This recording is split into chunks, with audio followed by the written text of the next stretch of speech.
little tape recorder has been a big benefit to us in passing through the time away in our transit out to the moon.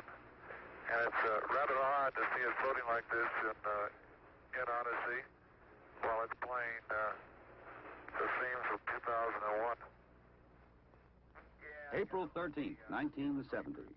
The mood could only be described as relaxed. Apollo 13, man's fifth lunar mission. The third scheduled to land on the moon, continued its tranquil coast. This is the crew of Apollo 13, wishing everybody there a nice evening, and we're just about ready to close out our inspection of Aquarius and get back to a pleasant evening in Odyssey. Good night. 13, we've got one more item for you when you get a chance. We'd like you to stir up your cryo tanks. In addition, I have Shaft and Trunnion for a look at the Comet Bennett if you need it. Okay, stand by. Okay, Houston, we've had a problem here. This is Houston. Say again, please. Houston, we've had a problem. We've had a main B bus undervolt. Roger, main B undervolt. Okay, stand by, 13. We're looking at it. And we had a pretty large bang associated with the caution and warning there. And as I recall, main B was the one that had a amp spike on it once before. In the interim here, we're starting to go ahead and button up the tunnel again. April 11th, 1970. Launch day. The crew of Apollo 13. Jim Lovell, commander and veteran of 3 previous missions. He had orbited the moon Christmas 1968 on Apollo 8. Fred Hayes, his first time up, lunar module pilot. Jack Swigert, command module pilot. 3 days ago, he was on the backup crew. Now he replaced Ken Mattingly. Mattingly had been dropped from the mission because he had been exposed to German measles. He would watch the launch from Houston's mission control. Auto sequence initiated, flight. Roger. Flight booster. Go. S4B pre-press complete. Roger. Flight booster. S1C pre-press complete. We're on internal power and we go. Roger. How's it look, Econ? You got your space? Looks good, flight. Okay. MCC record us to flight speed. Ignition, flight. Roger. Roger. Clock start, flight. Roger. Let's go, all engines. Roger. Okay, Fido, how's it look? Looks good here, flight. Good agreement. Okay, booster, how do you look? S1C looks good, flight. Okay, Capcom, we go you on the ground. Okay, we go at 1, Capcom. Get relieving, flight. Roger.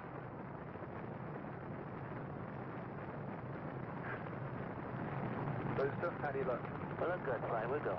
Okay, Fido. We're go, flight. Looks good here. Guys, how's it look? Good, flight. Okay, Econ, GNC. Looks good, flight. Looks good, flight. Okay, Sergeant. It looks fine. Through max Q and we go, flight. Roger, booster. And go for staging, Capcom. Confirming board out, flight. Roger. Staging, flight. Roger. Flight fighter trajectory confirmed staging. Roger. Flight booster, then board out was way early. Okay. Flight confirmed. Number 5 engine down. Roger. Booster, you don't see any problem with that, though, do you? Negative, not right now, flight. All the other engines are go. The next step in the routine of lunar flight was to burn out of Earth orbit toward the moon, then pull free of the third stage and dock with the lunar module Aquarius. At the controls of the command module Odyssey, Jack Swigert. We're hard docked, Houston. Roger, understand hard dock. Good deal. They pulled Aquarius away from the Saturn third stage, the S4B. Okay, I can see the S4B now at the hatch window. Odyssey and Aquarius moved away from Earth toward the moon.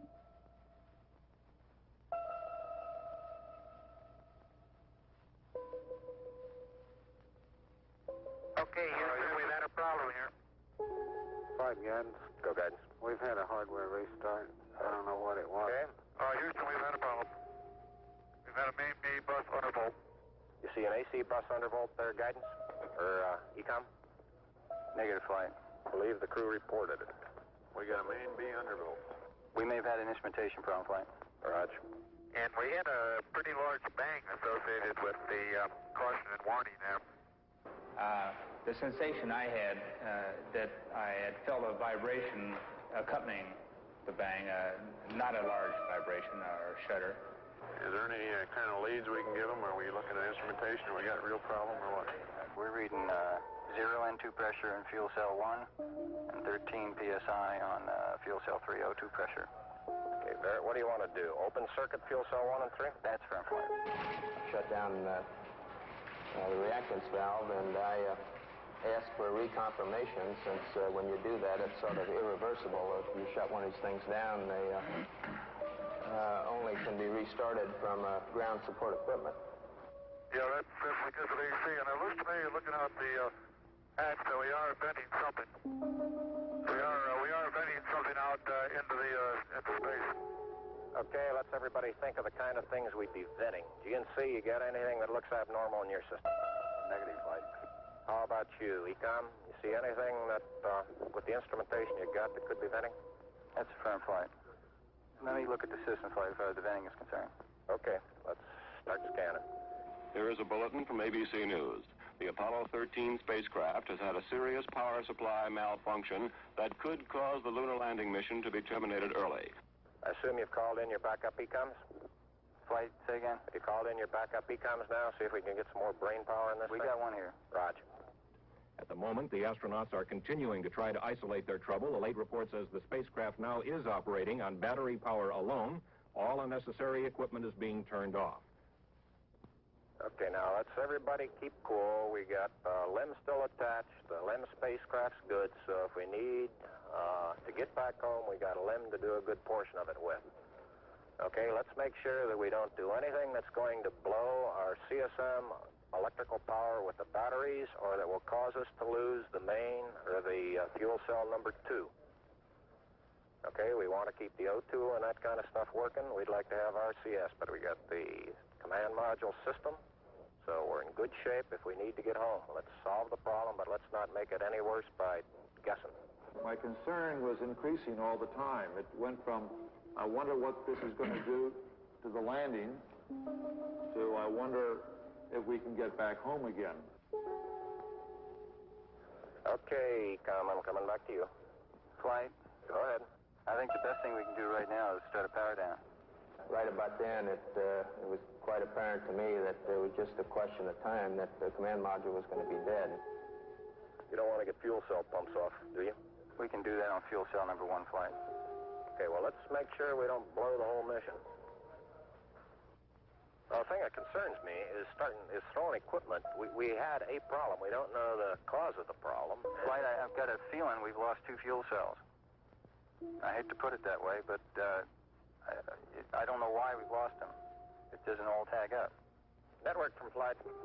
Flight network. Bring me up another computer in the RTCC, will you? We got one machine on the RTCC, and we got dual CPs downstairs. Okay, I want another machine up in the RTCC, and I want a bunch of guys capable of running D-logs down there. Roger that. What all this means is only speculation at this point. First, though there has been some tumbling or rotation of the spacecraft, the astronauts do not appear to be in any immediate danger. I'll tell you what, GNC, can you get somebody in the back room to try to figure out what the equivalent delta V is we're getting, so that we can see if we can backtrack to see if we can figure out what's venting? Roger, we'll give it a try, Flight. Okay?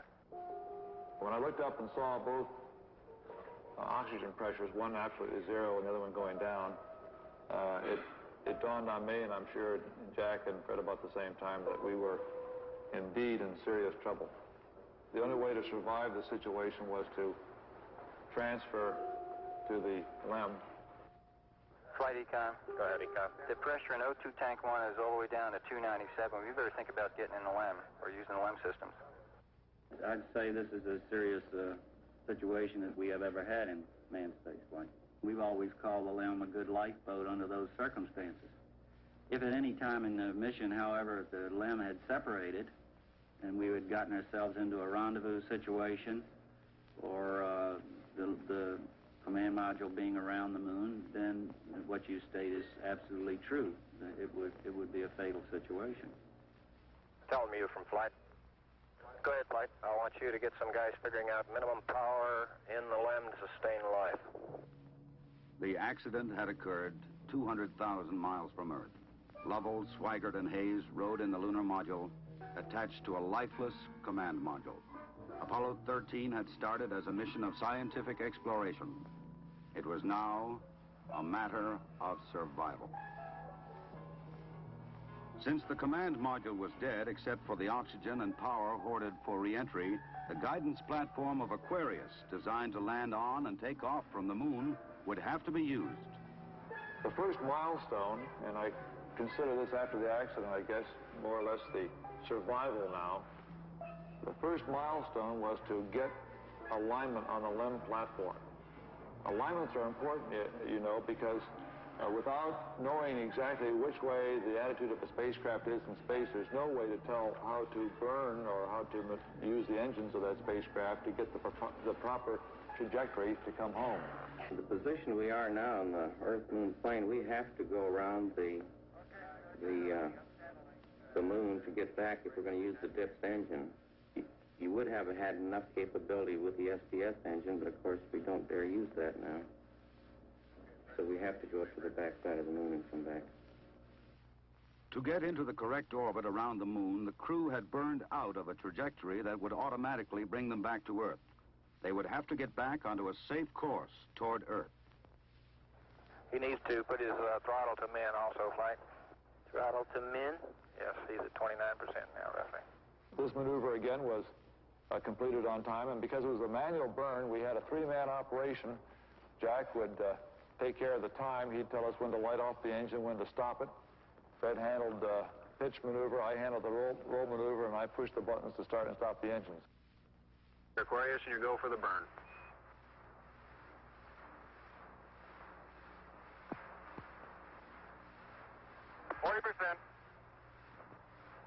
Okay, Aquarius, you're looking good.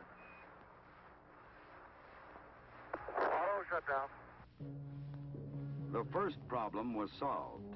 They were back on the path to Earth. But there were many other problems to be solved. From a building at Houston's Manned Spacecraft Center, systems experts coordinated the coast-to-coast effort to get the crew back. One of the big problems was consumables. There would be enough to eat and drink. But in space, there are other factors. Oxygen to breathe, electrical power to keep the spacecraft alive, water to cool the equipment and keep it operating. What we'll be doing till we get them back on the water is concentrating on everything that is their lives are dependent upon at the moment, rather than worrying about the accident, because there's nothing we can do about that now. It appears at the present time that everything is under control and that we have a safe situation at the moment. Hey, I want to say you guys are doing real good work. So are you guys, Jack. We are about 70 hours from home, and we think we have the situation in control. We've projected the consumables as I've described, and we have a plan for carrying out the rest of the mission, but there's going to be no relaxation at all as far as that goes from now until splash. There was a key decision to be made before Apollo 13 went behind the moon. Where to bring them down. Their present course would take them to the Indian Ocean, where recovery would be difficult. A burn to bring them home quicker would take them to the Pacific Ocean near the recovery forces. Bringing them home even faster would place them in the South Atlantic, again away from recovery forces. It was decided to take them to the Pacific. We've run these simulators both here and at the Cape and at the contractors that continuously ever since last night. We've tried to simulate virtually everything that we've had the crew to do that is non-normal that they've done, and we've proven most everything that we've been able to run on the simulator prior to passing it up to them. There may be some details we haven't done, but at least we've checked the feasibility of everything we've done, and we'll continue to do that. They passed 137 miles from the moon. For Lovell, it was the second time that he had seen the moon so near. But there was no time for contemplation. There was another critical burn coming. Okay, let's get the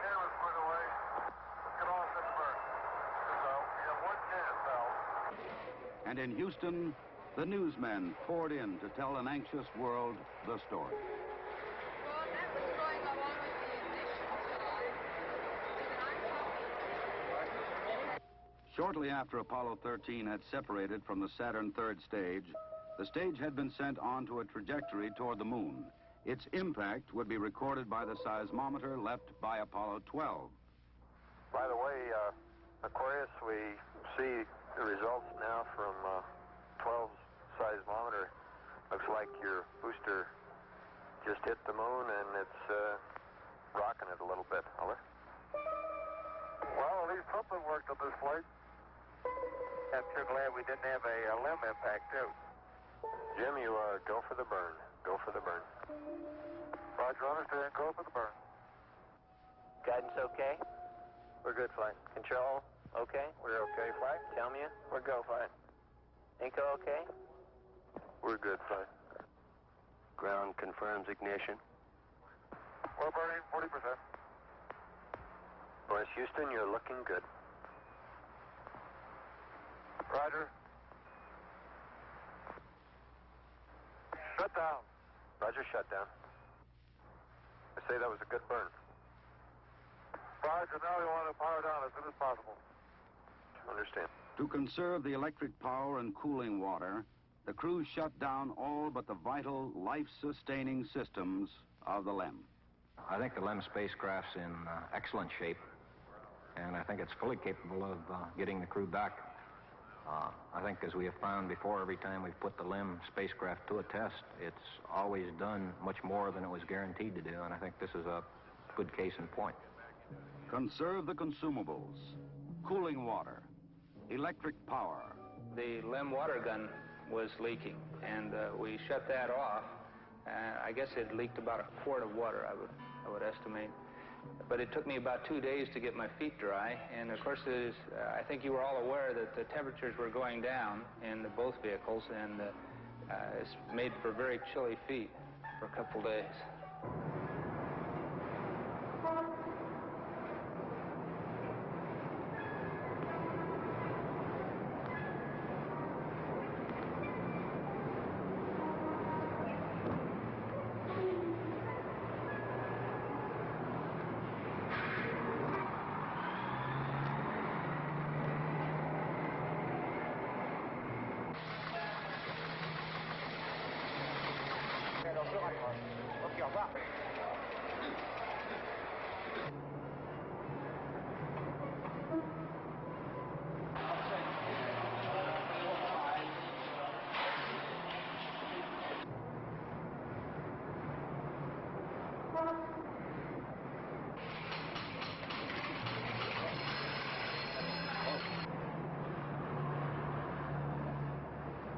Lord, your astronauts will come back safe. If I may be serious for one moment and ask the entire audience for a moment of prayer for the crewmen of the Apollo 13. We'll hold silence for a moment, please.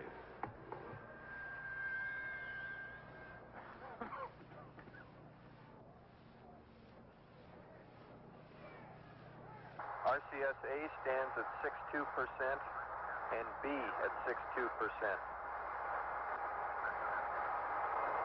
I feel he's gone a hell of a long time without any sleep. We have to start thinking about getting Neil back to sleep again because I didn't get any sleep last night at all. Command module just slowly kept going down in temperature until I think just prior to reentry, it was down to about 38 degrees. And along with that, it was a sort of a chilling coldness. The walls were perspiring, the windows were completely wet, and it wasn't too healthy. I recall that we went in there to get some hot dogs one day, and it was like reaching into the freezer for the food.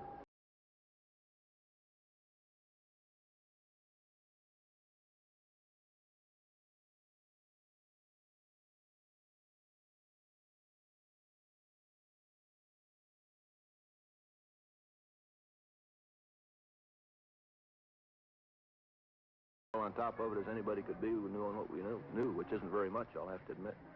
but I think they did everything right within the knowledge that was available to us in a timely fashion, which is what all we expect of them. I think they did a beautiful job of it. We actually had a third little sleep restraint, which Fred then put on and buttoned up and kept a little bit warm. The astronauts faced another problem, their own exhaled breath. The lithium hydroxide chemical to take carbon dioxide out of the air was not sufficient in the lunar module. They would have to adapt the canisters from the command module to fit the hoses in the LEM. On the ground, an adapter was fashioned from materials the crew had available in the LEM. Cardboard from a checklist, plastic bags, and tape. After checkout in an environmental chamber, the directions for construction were sent up to Aquarius. At this point in time, I think the partial pressure of carbon dioxide was reading about 15 millimeters. And we constructed 2 of these things and put them online, and I think within an hour, the partial pressure of CO2 was down to 2/10. So you see that survival now became one of initiative and ingenuity, and it was one which the ground continually helped us along. We had all kinds of people on the ground trying to think up ways of extending our lifetime. There would be still another burn, a mid-course correction to get Apollo 13 into the narrow corridor through the atmosphere for a safe return to Earth. We're at burn attitude, flight. Knowledge. Ignition.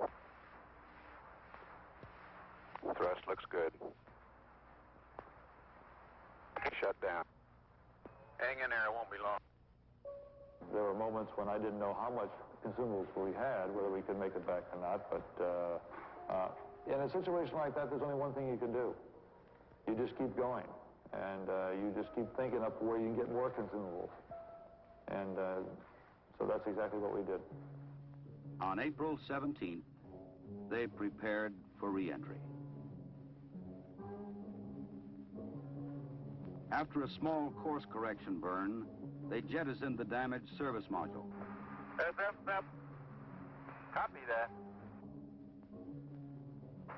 And there's one whole side of that thing missing. Is that right? And the whole panel is blown out, almost from the base to the engine. Really a mess. Man, that's unbelievable. Next, they got back into Odyssey to jettison Aquarius prior to entry into the atmosphere. Let's jettison. Okay, copy that. Farewell, Aquarius, and we thank you. Okay, LOS in a minute or a minute and a half. At entry attitude, we'd like Omni Charlie. And welcome home. Thank you.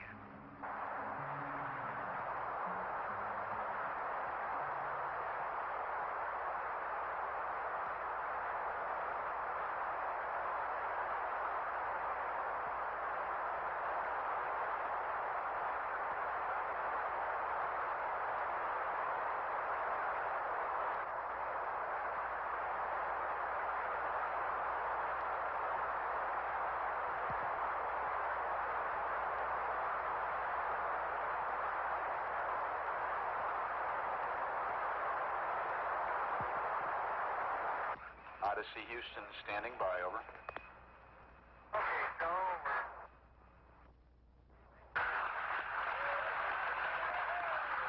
Odyssey Houston, we show you on the mains. It really looks great. Apollo 13, this is recovery, over. They're going through 5,000. Under Apollo 13, this is recovery, and your chutes look good. Apollo 13, this is recovery. We observed your RCS burn, over. The recovery, Apollo 13 is descending. Apollo 6, this is recovery, over. Well, the ones placed in at this time, the three chutes are displaced in the water. 0-3, like that, 3.5 miles, Evo Lima. Evo Lima, roger. This 401, the command module is stable 1 at this time. They're riding comfortably. The vertical axis are approximately 15 degrees. Swim 1, you're cleared. for reporting the other two units. Swim water, Roger. Okay, swim to your wind line 270.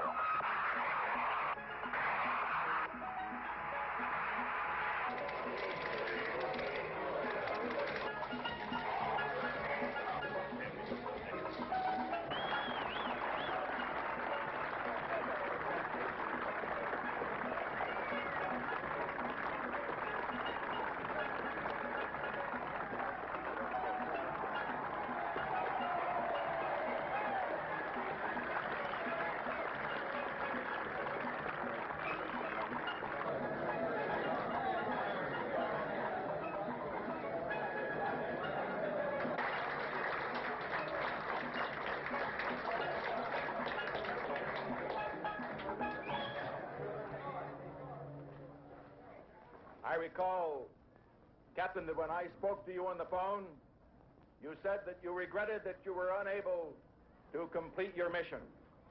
I hereby declare that this was a successful mission. From the start, the exploration of space has been hazardous adventure. The voyage of Apollo 13 dramatized its risks.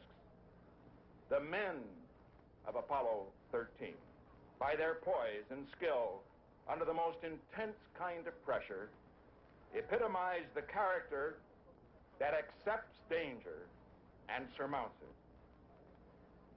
Theirs is the spirit that built America.